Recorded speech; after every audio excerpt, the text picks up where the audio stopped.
10:24 a.m. Saturday, August 8th. We got a special guest here today. Very special guest I want y'all to meet. Switch it on to Ronnie Hernandez. Nice to meet you, brother.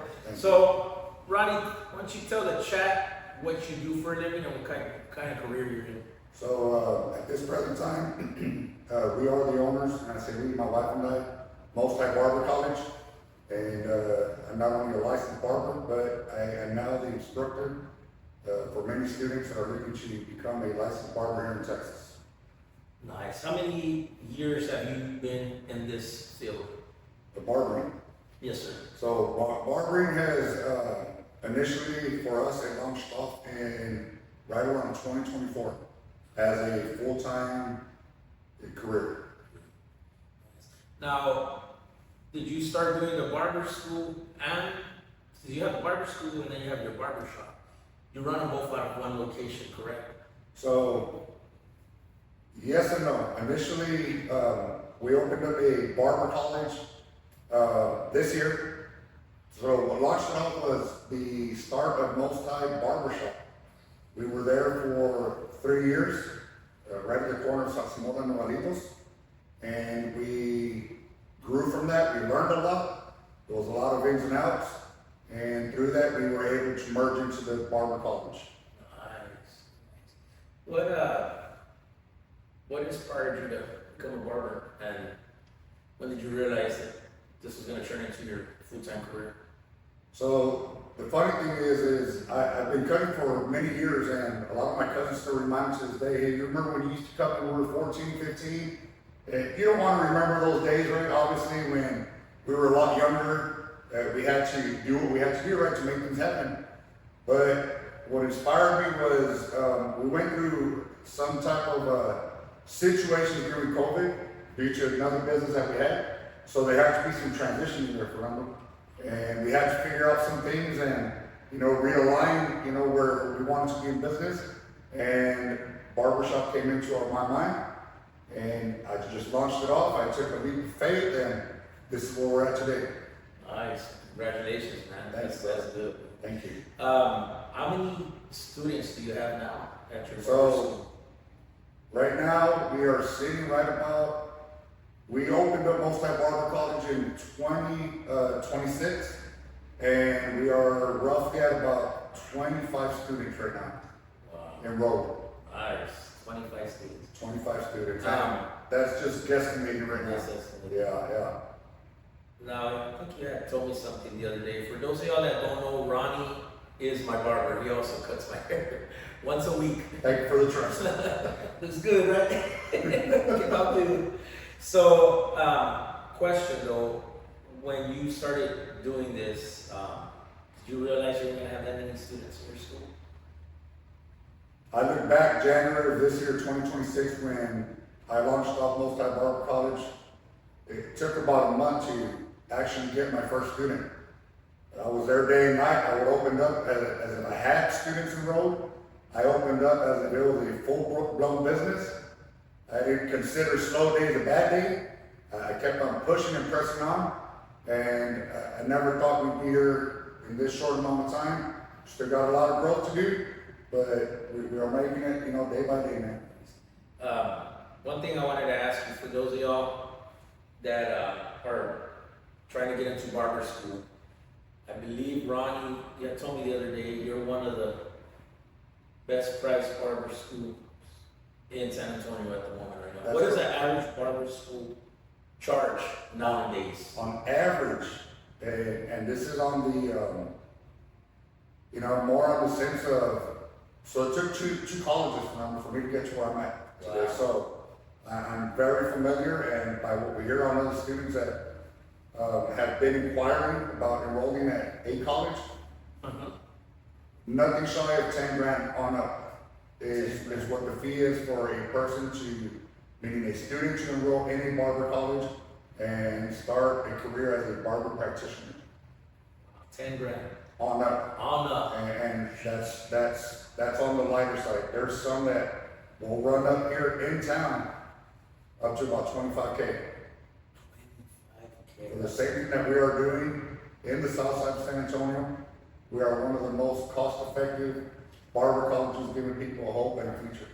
Why don't you tell the crowd what you charge? That way they get an idea of what your price compares to those other colleges out there. Because from what I know you're one of the best prices out there when it comes to barber college. I've looked into it. So what happened with pricing, Fernando, just for clarity, right? Okay. Is I didn't launch off multi-barber college to compete against no other business. That's good. I love to see businesses thrive. I love to see people become a success. So we knew what we would bring to the table, but at the same token, we wanted to be able to give back in the sense that yes, they're paying for it, but it's affordable to where the average person can afford it. Okay, so our tuition for a full-time student, Class A barber, a licensed practitioner, with equipment, their full tuition enrolled, and their book is $5,700. And we do have a better option for those that are currently already with their equipment, and we do have a better option. That one is $4,500. So I know you're not. I didn't hear you're not in it for the competition, and that's good. Not at all. That's awesome. But you do have an awesome price compared to those prices out there. It's very, I don't want to use the word competitive, but it's price friendly. To where a mother, a father can enroll their children, their youth, you know, to where someone that perhaps has never had an opportunity to look at a job as a career, that was a hope on our end, was to give people a bright future. A bright future. Correct. Now, do you also work with your clients now? Do you have that option at your barber school? So we are merging into an option of job placement. And the obvious is, being that we initially started with the barbershop, is what we learned through that industry and now teaching is that the hopes would one day be that here soon we'd have a facility, meaning a barbershop, that our students could merge out of college once they graduated and become a licensed barber to just walk right into a working environment at a professional licensed barbershop. Nice. That's good. Congrats on that. That's good, man. I've seen, for y'all that don't know, I've known Ronnie maybe over 20 years, give or take. Long time. He's come a long way. And congratulations to that, Ronnie. You're helping, not only that, but you're helping the community, all this young generation now with this young crowd is, a lot of them are wanting to do the barber school now. I've noticed that. A lot of people want to do that now. It is a growing industry, and I don't see this industry in the barber field stopping. I just see it growing and growing. There's enough opportunity for a lot of people here. Got a question. So now that you opened both barbershop and a barber school, what made you decide to take the next step? You want the honest truth? Of course, the problem. No, yes. That's one thing. Honestly, is so being in the barbershop world, it's the whole different area of business, and I had great barbers, and I also had, I'm not going to say bad barbers, but I experienced a lot as a owner of a barbershop, and what I saw, professionalism, life skills, the order of how they thought a barbershop ran was not something that I would want, my personal barbers to do. So, what brought forth was the experience, the good, the bad, and the ugly. And knowing that one day I wanted to have a barber college, I knew that we would change the industry for the better through that experience of, once running, having our own barbershop. Wow. What was the biggest challenge you faced when opening your own business, though?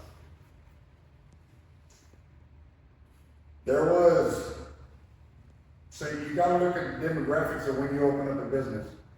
The area of where you wanna open up has a big factor to do with it. I'm born and raised in the South Side. I love the South Side of San Antonio. I love all of San Antonio, but this is where I'm born and raised. This is where I feel comfortable. And the most challenging for me was, I believe location is a key factor. We can talk about financial status, we can talk about you know, the ins and outs of opening up a business, but location is key. You want the community to be able to receive you with open arms, and what better way than to be homegrown on the south side, right, and be able to, you know, fit right in and bring career opportunities to a local side of town that, you know, perhaps at one time was either poverty driven. So the biggest challenge, I believe, was finding location and being patient. Patience was the key. You can have finances, but you can rush into something. That's not always the best thing to do. Yeah, no, you're definitely right on location. Before I bought this location, Correct. I was presented another opportunity more down on Roosevelt, going towards downtown. Yeah. I just didn't like the location. There's traffic, but not as much as traffic. Correct.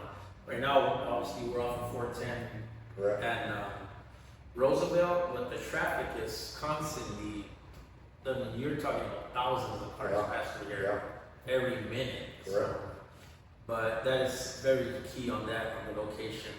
So, what do you think separates an average barber from a great barber? Professionalism, man. You have to be a professional in the sense that you can be cutting the best hair possible, you can be the best barber, but it's going to trickle down to customer service. It follows up with your character, your persona, right? Your rapport, the way you communicate with your clients. So it separates customers, you know, and, you know, allowing you to become a great barber from an average barber. I'm going to lead back to customer service. Very good to know. Also, very true. And what do you, a question from me instead of the chat. What are some things you teach your students before they go and just cut hair? So one of the main things that I love to teach my students at Multi-Barber College, Fernando, is I actually teach them business management. Nice. It goes far beyond just getting clippers and trimmers and shavers and cutting somebody's hair, you know, shaving them. But we are going in depth and we are going the extra mile and teaching them how to be a great business manager one day, how to manage their own business one day, the ins and outs of financing, how to account for the financing that they make on a daily basis. We have banks, we have entrepreneurs that do come in and help them prepare for the future. You know, I don't mean to cut you off, but I was getting my cut one day there. You had the bank there teaching your students. PNC Bank was on site.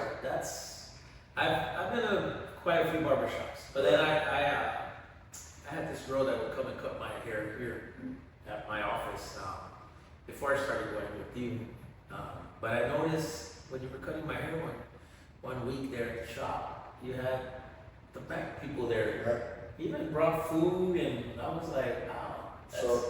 How'd you get into that? How'd you get the bank to go to your business and start? The experience, Fernando, being an entrepreneur, you always want to advance the people around you. Make sense? That's good. And it's very good. So I speak highly about our students, but you got a good crowd there. To see, you know, adults and even young folks that I have as students not know what a bank account is, not know what, you know, it means to have credit, not know what it means to have a savings account and set apart, instead of just making it and, okay, we can spend.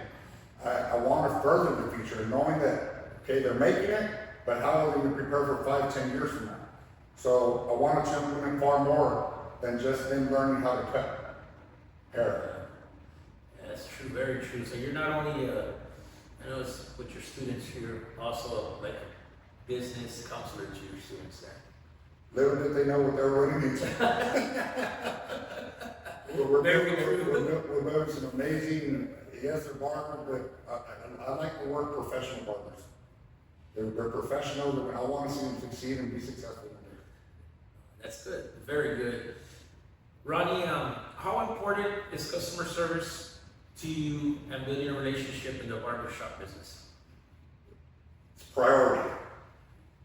If a person walks into a facility, in this case we're referring to the barbershop in specific, right now my students are at a barber college. What we implement and what they practice every day, what we teach them is what they're practice today is what's gonna follow them tomorrow, Fernando. So customer service is the main key. You have, speaking to the audience and those that are looking to be future barbers, what I tell my students is you have one time to make that one walk-in your lifetime customer. If it starts with a good morning, how are you this day? That's how you win that customer over. Customer service, it has to be up there. It's key. Yeah. It's a key for a successful barber. That's true. I had an employee one time here that worked for a company, and he told me one time we had a customer come in to look at one of the RVs here at the dealership, and I didn't buy it. So far so far. My employee comes and tells me, "Yo, Fern, you want me to go tell him, that he's not gonna find a better price?" I said, "No, you don't do that. That's not the way we do business here. Correct. If he doesn't like the unit, that's okay with us. Correct. Like, you still treat the customer number one. That's it. Don't run them off. Don't scare them. Just tell them have a nice day. That's it." Your doors can always be Yeah, open. exactly. If they didn't purchase today, they didn't do business with you, they can always come back tomorrow. Yeah, that's the type of advice I tell my employees. Right. It's not the end of the world just because they're not buying a unit. They don't have to buy it. People are not gonna, just because they don't buy something from you doesn't mean that you have to be real rude to them. It's, have a nice day. Hopefully you come back and you don't find what you're looking for. So Ronnie, what do you think in the barber, now with these prices, what is too high and too low when it comes to a haircut now? Back in the day, you had supercuts. You remember supercuts? But before that, just so you know, Fernando, in the south side, I paid as low as $4 for a haircut. But remember, back then, no appointments. You walked into the neighborhood barber shop, you waited with no complaints. So it was part of that generation, And you still, right now, your students do give $4 haircuts, right? So at the moment, anyone that walks into the barber college on South Flores is able to get a nice professional haircut for $6 per month by one of the student practitioners. When I say practitioners, they don't just start today and they start cutting today. Okay. They have to have learned the theory, which is classwork, the professionalism, the safety precautions before they can even touch their clippers. So $6 they can come in and get a nice haircut. You can't beat that price, especially with the kids going back to school on Monday. For those of Yes. y'all who don't know, Ronnie, why don't you give them the address, your phone number to your location, so if they need one of those $6 haircuts, they already know where to go. The location to Most High Barber College is 5645 South Flores, San Antonio, Texas 78214. It is Suite 105. Can't miss it. We are right at the corner of South Flores and South Cross. And Ronnie, what do you think about now with the social media and everything, how do you think social media has changed the barber industry? And how important is it for barbers today? Love that question, Fernando. Back in our days, for those who don't know what Southside Reporter was, what Express newspaper was, that was your source of advertising back in the days. Yeah, correct, it was. And if you weren't there by a deadline on a certain day in person to put your ad up for that week, you lose out. And the curriculum that we teach, Fernando, at the college is that they start and they begin to implement by building their portfolio, meaning by social media platforms. For TikTok, Instagram, Facebook, Twitter, whatever it is, it's a free platform that I consider, and we all know it's free advertising for nothing. So it's key. I do encourage that if your platform has to do with barbering, your content be about barbering. So that's one thing that I do encourage my students. You don't expect to graduate and become a licensed barber, walk out and you have 100 customers waiting for you. Very true. Who are you? Let me see your cuts. Nowadays, they just go on Instagram, they look at your cuts, okay, he's active, I like his work, let me go see what he's about. Now, do you have now I know there's apps where they can just make the appointment on the phone? Correct. So, me personally, I encourage our students to download, there's a couple of barber apps that they can use.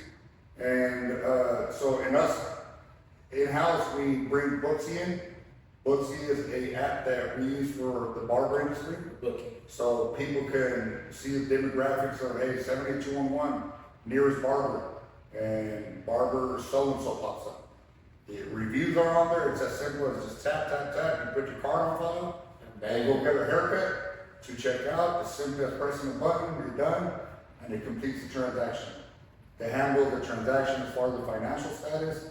At the end of the year, the reason why I encourage apps to my students is that they keep records of what they made. So again, we're building professionals here. Professionalism. So That's key. That's good. it's a key factor for them to be successful in the future. So what advice can you give someone that's trying to open their own barbershop? Dedication, perseverance, and be persistent and consistent. Without those key factors there, Fernando, it is hard for a person. Can't stress how many barbershops open up and close in this day and age in 2026. What you do in your career, you have to have a passion for it. And that's one thing I teach, Fernando, that the best advice I can give you is you have to have a passion, man. In this case, we're referring to barbering, you have to love to cut hair. That's good. Y'all hear that? For You y'all, can't hate what you do. for those of y'all that want to open a barber shop, there you go. So you're doing awesome right now. Thank If you. there was something that you could change 10 years to the old version of Ronnie, what would it be? Why didn't I do this sooner? But I do believe, Fernando, everything happens At a certain at a certain point, and I am going to add that it has to be God's timing, not my timing. Perhaps me back then would not have made it to where we're at today, but at the same token, Fernando, I probably would not change anything, but in the thought of me would be, why didn't I start this earlier? Nice. Awesome. Well, your journey's been awesome, bro. Thank you, God brother. bless you, and Thank you.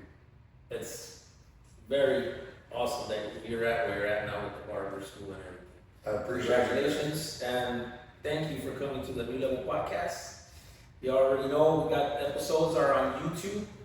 We got short clips that do come on TikTok and Instagram, your other platforms. But if you want to find us, hit a like, subscribe to our New Level Podcast on YouTube. And y'all know we have an episode, up to 2 episodes every Saturday and Friday. For the next one, y'all know where to find us, and we'll see y'all on the next episode.